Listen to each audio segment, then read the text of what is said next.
I had someone ask if you can make this bread recipe by hand with your fresh milled flour.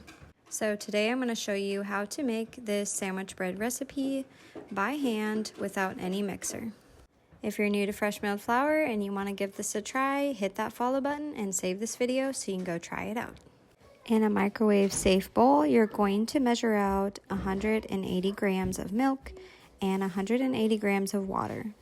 Then you're going to measure out 42 grams of butter. You're going to warm this up until the butter is completely melted. I just did mine on the stovetop. Then you're going to take that off and mill your wheat berries down. I measured out 485 grams of wheat berries.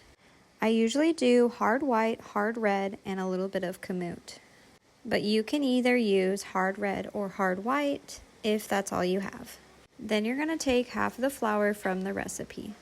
Then I measured out 63 grams of honey. You can also use 3 tablespoons of sugar if you'd rather do that. Then I added 1.5 teaspoons of salt. Then I just mixed it all together.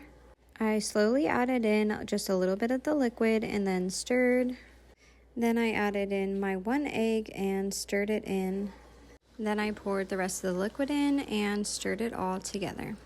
So I'm going to be doing the sponge method for this, so I added 2 teaspoons of instant yeast, or you can use dry active yeast also without activating it. Then I covered it and I'm going to let it sit for 2 hours. Once the 2 hours is up, I'm going to add my flour that I kept out from the recipe. So we're going to start the kneading process by just incorporating the rest of our flour and kneading slowly. And I did this in a bowl because for this first step it is a little bit easier to keep it in your bowl versus on the counter. This is a way wetter dough, so this worked pretty well, just kind of keeping it in here for the first section of kneading.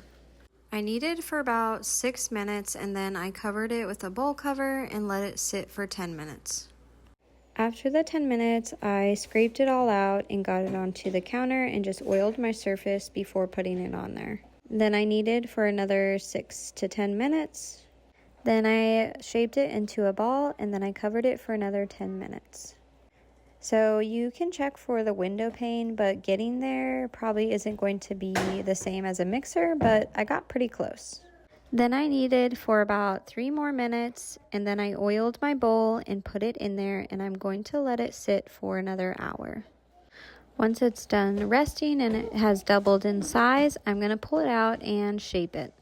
I like to push all of the air out and then kind of create like a triangle and create some good tension while pulling. Then I'll gently tuck in the sides and kind of do a little hook and pull. I'll place it in my pan and cover it for 40 minutes and then I'll bake it. Once it's doubled in size, I'll preheat my oven to 350 and I will bake for 30 to 40 minutes until the internal temperature reaches 190 degrees Fahrenheit. Then you want to let it cool off completely before cutting into it, and it should be ready to enjoy. If you're on your fresh milled flour journey and you have some questions, feel free to drop them below. I'm happy to answer. And hit that follow button so we can learn about fresh milled flour all together.